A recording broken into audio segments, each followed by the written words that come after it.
Welcome everyone to Nearpod Tech Tuesday. Josh, if I could have you mute yourself. Thank you. So today we are going to go through Nearpod. I want to do brief introductions. On the call today we have Isabel Espinoza, who is our Director of Technology Integration. We have Joshua Boyles, who is an Instructional Technology Coordinator. I am Sherry Martins. I'm also an Instructional Technology Coordinator. There are two other members of our team, Marissa Lopez, who is an Instructional Technology Coordinator, and Alexandra Behill, who is our MISD Computer Tech that works really closely with our team. Also on the call, if you didn't hear, we do have Alison from Nearpod, which is so cool. And I'm the district's new customer success manager. So yes. Moving forward, I'm here to support y'all in any way I can. Yes, so we have our instructional technology newsletter that Josh sends out once a month with all the latest tech news, technology tools, tips, and tricks. You can scan the QR code or go to midlandisd.net/tech newsletter for all of those copies. And then we have a bi-weekly virtual Tech Tuesday. Actually, from here on out for the rest of the school year, it will just be virtual Tech Tuesdays. And we have a lot of cool ones coming up. You can see those on our Tech Tuesday calendar. And if you haven't done so already, feel free to follow us on X at Midland ISD Tech. And with that, I am handing it over to Josh.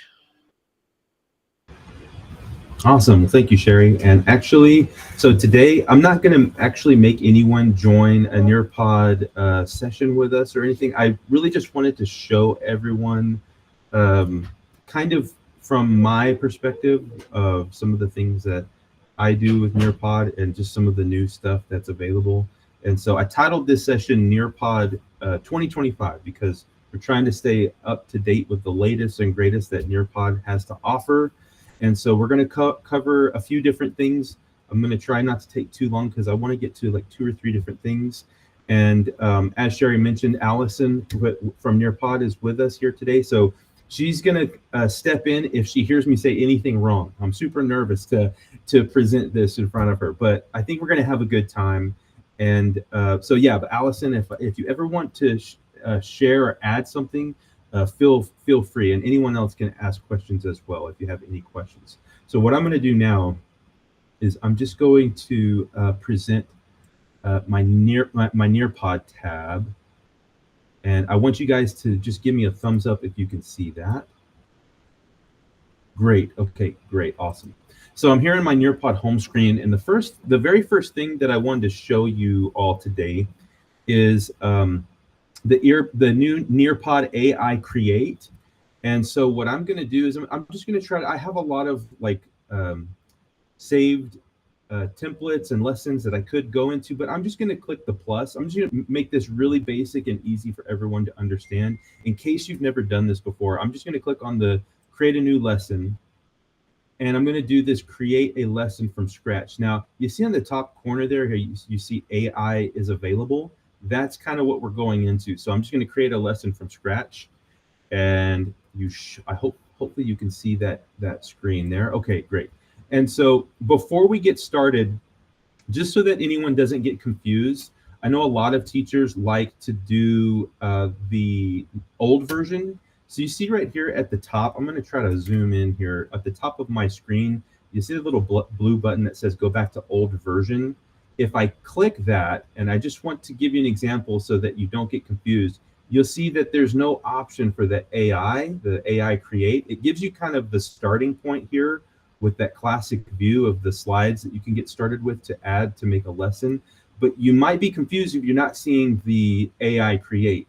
That's because you have to click on this blue at the top where it says try the beta design, because the AI create is, it's kind of like a beta feature at this point. So you have to click on that to view the AI create beta. So now here I am back in, or I'm actually back in my the new view, I guess is what you would call it. And I'm going to just basically click over here where it says AI create. So you just see this little side panel on the right-hand side that pops out. And so before I type anything in, you see it's kind of built like a chat, kind of like, Gemini or ChatGPT or a lot of the other AI tools that you've probably worked with already as a teacher.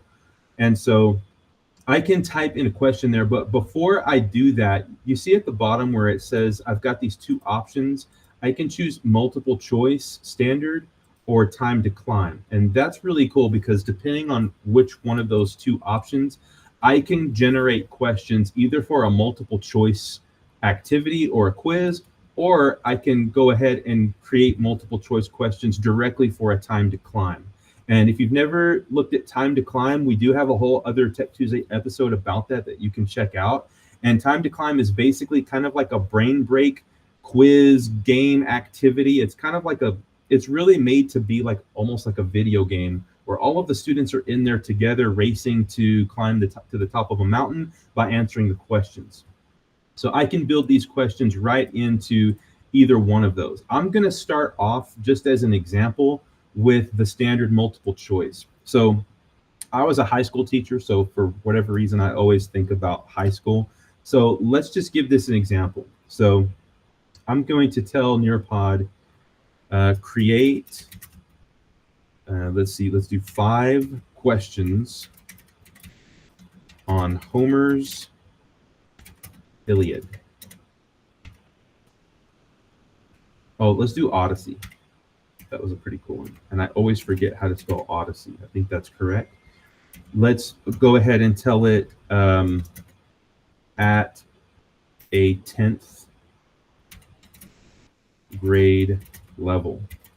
And so basically my suggestion is that you just play around with it. You could probably be more specific than that, or maybe if you want it to be very general and basic, maybe that's what you want. So I'm just kind of giving it a really general prompt, and I'm going to just do create questions. And what you're going to see is that AI is working in the background to generate those questions. And it takes a little while. You'll see them actually populating as they're being generated.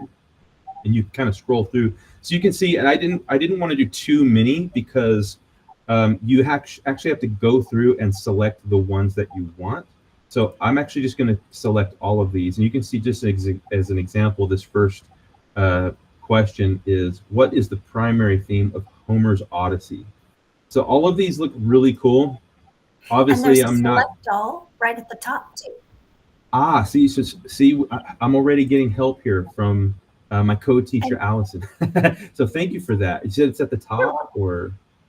Now it says deselect because you've already done a select. Right. But up at the top, it'll say select all. Okay, thank you for that. See, that saves us a lot of time right there. So just click select all if you scroll through and you like all of those, right? And if you're not happy with what you got, you can actually fine tune your prompt and then just say recreate, and it'll fine tune if you add some additional details.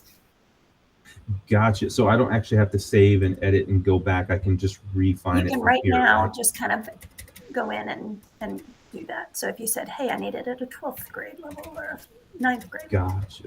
Okay, so yeah, let's say we want to change that and put 12th grade. Yeah. And then click recreate. Gotcha. And if you don't have to tell it how many questions. It will usually do 8 to 10.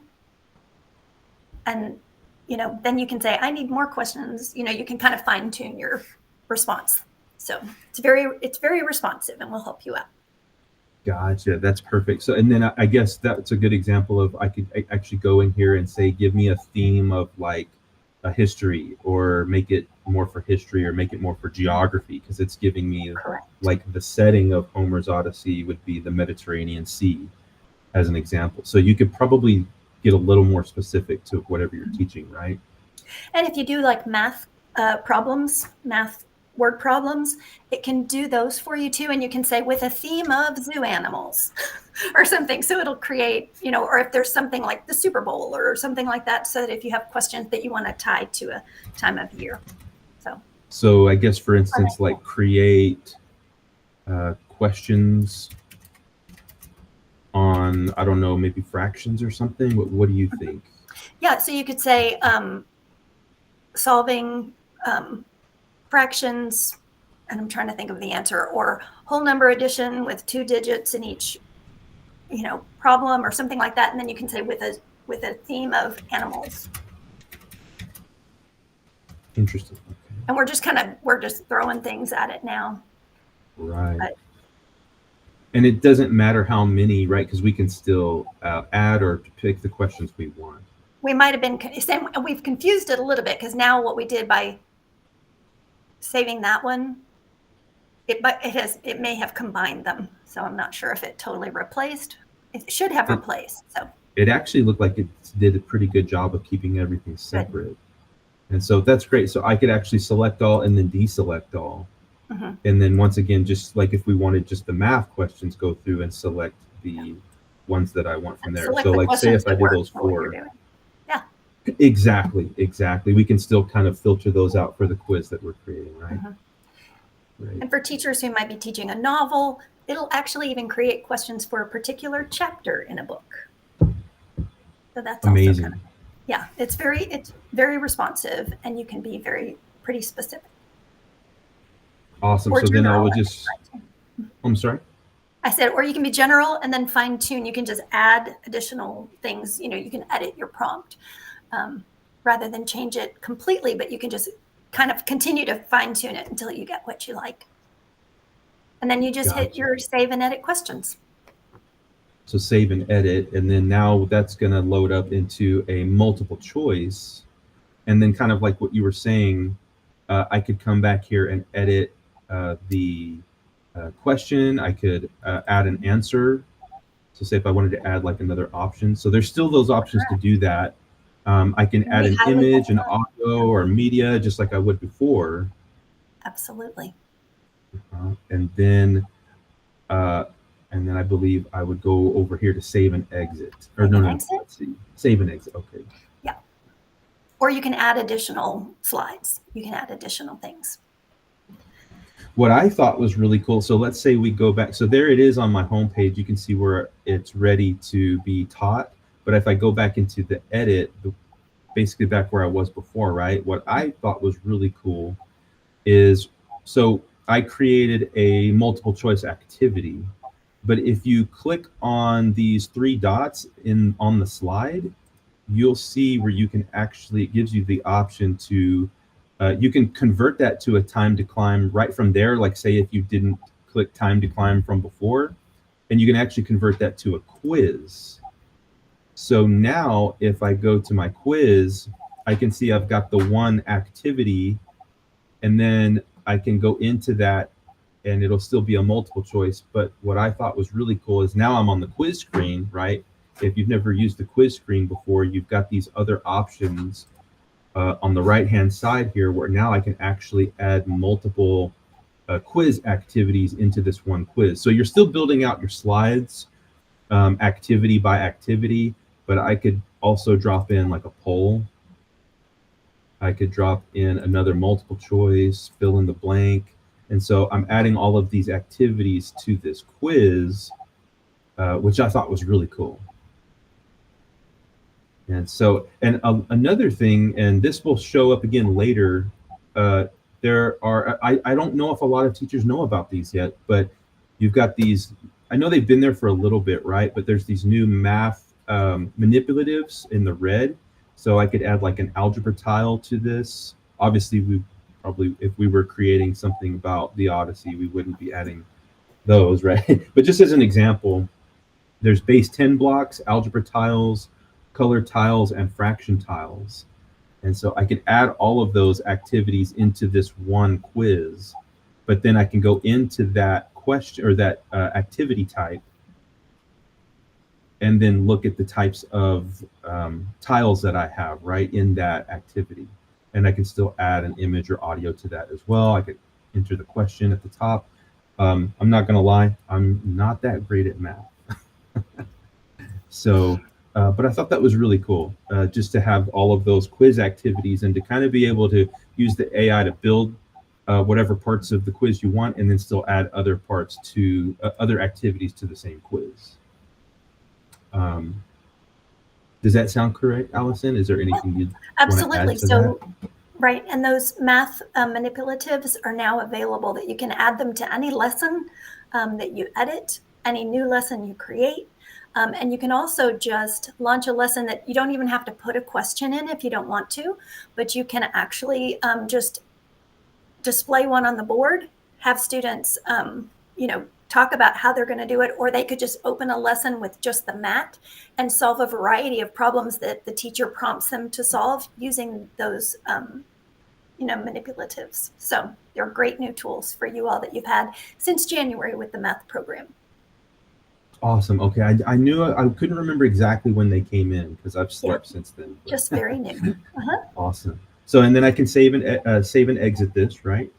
And Yes. I can exit lesson. And so now, as an example, that would all be updated and show up on my home lesson page, and I could teach that.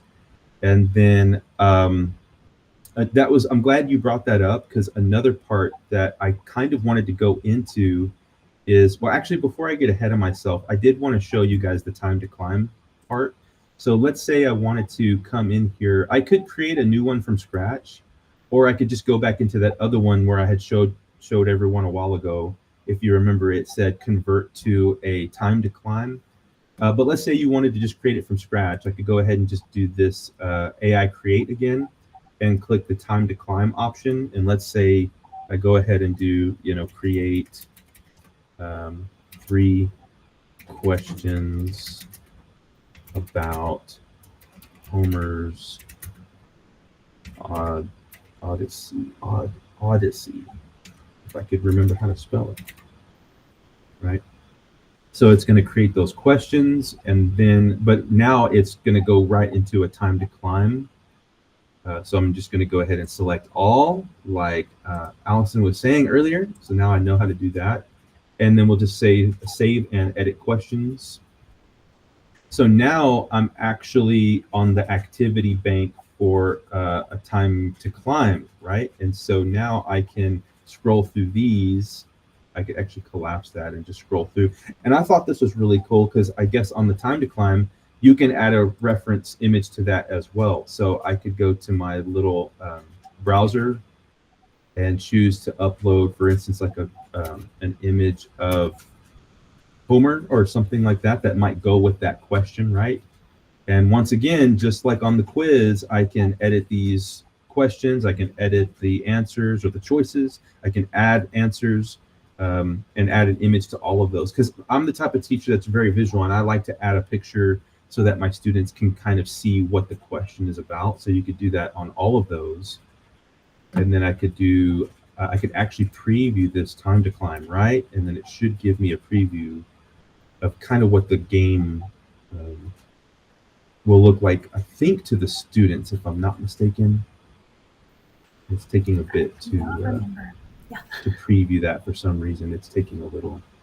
There we go. Yeah, so this is kind of what the game will look like, and it'll go through each slide and show you kind of what the students will see. Oh, they can pick the, it's the, whatever answer.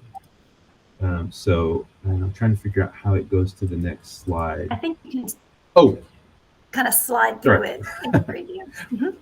Right. So you're just scrolling through there. So, and if I had added other images to each question, you'd see them up there on the corner. Correct. And so I can go back and say, okay, that looks great, save and exit. And now I've got a time to climb ready to go. Like literally took me like 10 seconds to create a time to climb activity for my students, right? So yeah, I wanted to show you guys the time to climb part, but I'm glad that Allison had mentioned the little part where you can go straight to those math manipulatives. So I wanted to hit on that. So now for all of MISD, if you're a teacher that's been using Nearpod, or even if you haven't been, you'll see over here on the left-hand side, under Nearpod programs, you're going to see math and social studies. So let's, for instance, say I go into math, and correct me if I'm wrong, I think this is where you were saying I go ahead and just launch a math manipulative, right?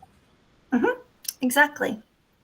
So I don't actually have to go and create like a quiz, will I can just create- launch it. Yeah. You're right. So it's not in a quiz or anything like that. It's just launch it. It's going to have you create a lesson. So you're basically going to just get the tiles. So you can use multiple of, you can basically create a lesson. But what I like to do when I'm just kind of, hey, I don't want to have to drag out all the baggies of the manipulatives. I want to just put this out there so I can launch this as a lesson. So students basically have a work mat where they can help themselves solve problems maybe that the teacher is putting up on the board, or presenting to them on a piece of paper, so they can use the manipulatives to help them solve problems and just use it as a blank mat. So you can even just launch it this way. Okay, would I have to save and exit if I just So launch you a would quick? save and exit just like that. You don't Gotcha. even have to add a question. And then you would just say launch. So you would just leave it blank. Yeah, you can just leave it blank and Okay. use it as a work mat. Or you can create a series of them that have questions. And in the math program, what they will find is with the lessons and activities that we have in the program, there are lessons that include the math manipulatives as activities within. So you'll have some that are already made for you. So there you have one, and then you can just say teach. You could launch it either live or student paced. Live, you would be able to see what all the students are doing. Student paced, it would be just like, hey, you can use this mat while you're working on some problems at your desk. See, I'm glad you went into all of that, Allison, because I honestly didn't even know you could do it that way with a math There's manipulator. lots of fun uses. And the fun thing about this is if you drag over the X and the negative X and the 1 and the -1, if you'll just drag them over there, when students are trying to conceptualize how the negative and the numbers work, how they go together and what happens. So some students, you might say, what is the value here? And some students will say 4 because they think there's 4. But then you can actually drag the X over the -X and it will show them that they basically cancel each other out. Wow. And it's 0. So it's, there's a lot of really great features that you can use here. Very cool.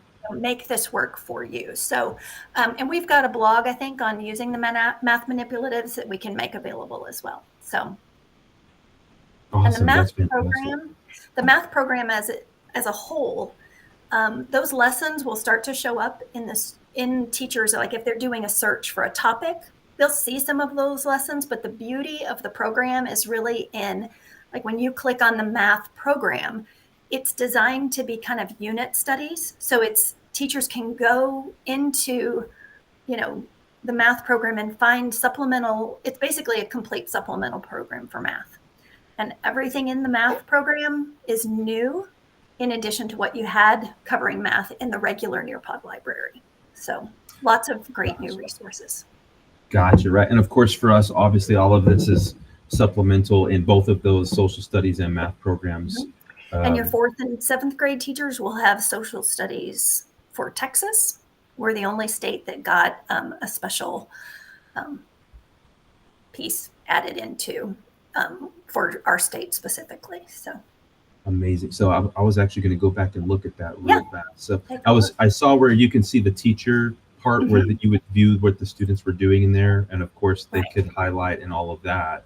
And then they can join with the code, just the way they would with a normal. The way they normally would. And it gives them a work mat.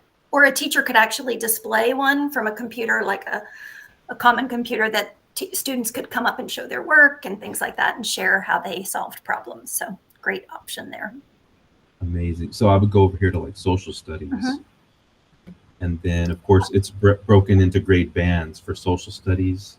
Right, because of the I guess topics. You were still talking about math, though, right? Should I just go back to math? Yeah, if you click on 4th grade, I'll just show you a quick example. So click on 4th grade, just because I have done that.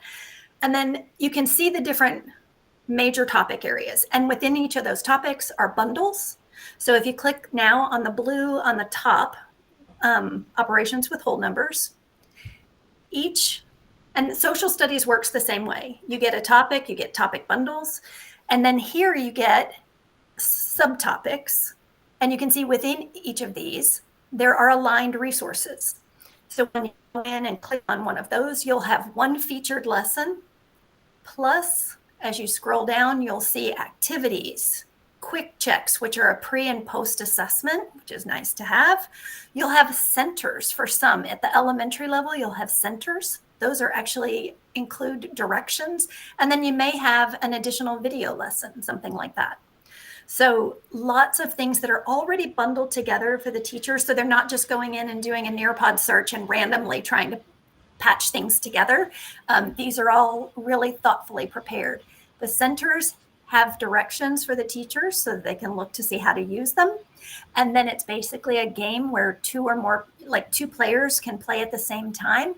And then they have instructions, and then they have their little things that they're doing drag and drop. So it's a great way to learn that drag and drop feature. So the centers are in math for that, individual piece. And so it's like, I'm always showing it. I haven't read the directions, so I'm just dragging stuff randomly. But Right. but it's actually got the directions built in for teachers so that they can make sure that the center is set up and they have everything that they need, and they can understand how that's going to be used. So really great way, and it always includes differentiation options as well.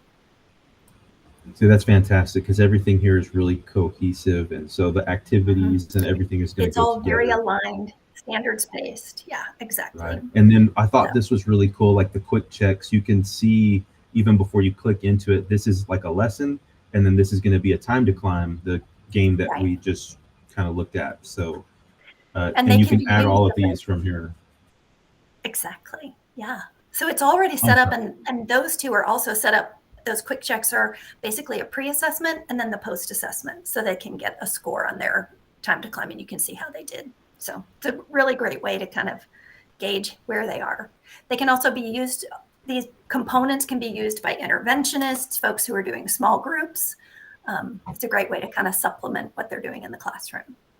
Right. And I can see the standards right there as well on the lesson. Exactly. And I guess I can just go ahead and click teach from here if I wanted to. If you wanted to, or you can add it to your lessons either way. And they're all editable just as any other Nearpod lesson would be. So you can still go in and customize it or change questions or add to the questions. Right. And then if we look at social studies, I thought that was pretty cool too. Yeah. They've broken down into grade bands as well. And then there's actually an All About Texas one. That's in there for the 7th grade group. Exactly. So we've got like the Civil War, Reconstruction, 20th century, Texas economy, a lot of great stuff in there. And like, just like they were saying, I mean, it is supplemental, but there's a lot of great stuff that already goes together and it's aligned. I like how you can just hover over the standard and kind of see. Exactly. So what do you think, Alison? Is there anything I'm missing on that you I don't think so. Social studies at the elementary level also has some inquiry lessons that are, so if you go into, there you go, Private Eye History Detectives, that's with our partnership, created with our partnership with iCivics. And these have inquiry-based lessons that are really, and resources that are really great to use with your students. And we know a lot of teachers were excited to see those as well. So they may have been familiar with iCivics and already had some of that information that they've used in the past. So it's already up there, aligned for them and ready to go. Now, I'm kind of forgetting what inquiry-based is about. So it's really about looking at that. What are we going to investigate? It's all typically based around a question. So why do people, there's one at the third through fifth grades, I think, that says, why do people live in the Northeast? Or why would people live in the Northeast? So it's always kind of based around a question. And then they look at different facts and information that supports, like, oh, how are we going to investigate this information? What do we know? What do we still need to know? So really great little lessons that they can use to investigate and come up with an idea about what the answer is. So, yeah. Fantastic. That's why we love Nearpod. So there was one other thing I wanted to show everyone real quick.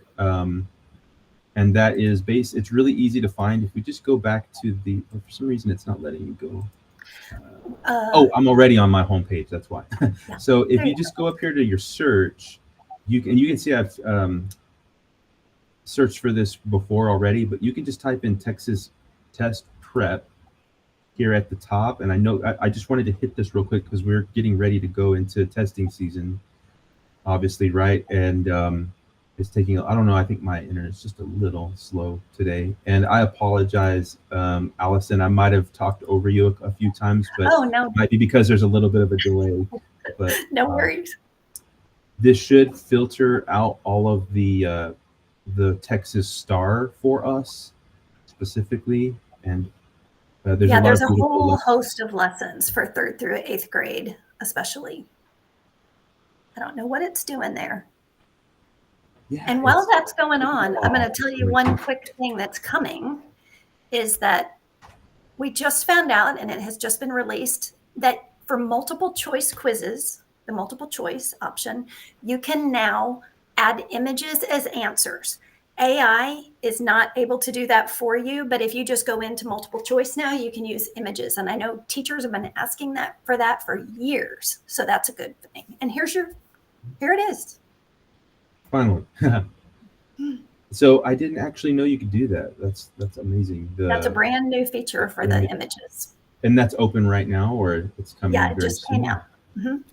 Okay, You just like can't today? use AI to create the images yet because that's image creation with AI is a little tricky. So I don't know if they're going to add that to the AI piece. But Gotcha. If there's anything I need to go into to show that, I can. I'm just not sure where I would. If you just go to create a lesson.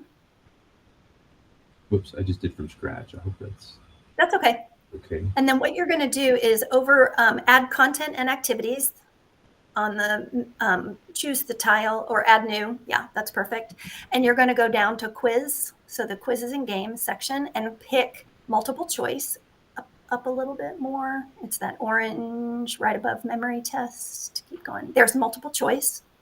And we're not going to use the AI feature, but what we're going to do is this is where you would write in your question, and then down below, you'll be able to add image answers. And it should have been released. You know, it's being released right now, so it may not be in every district yet. So I'll double check that, but you'll be able to do an image as an answer option.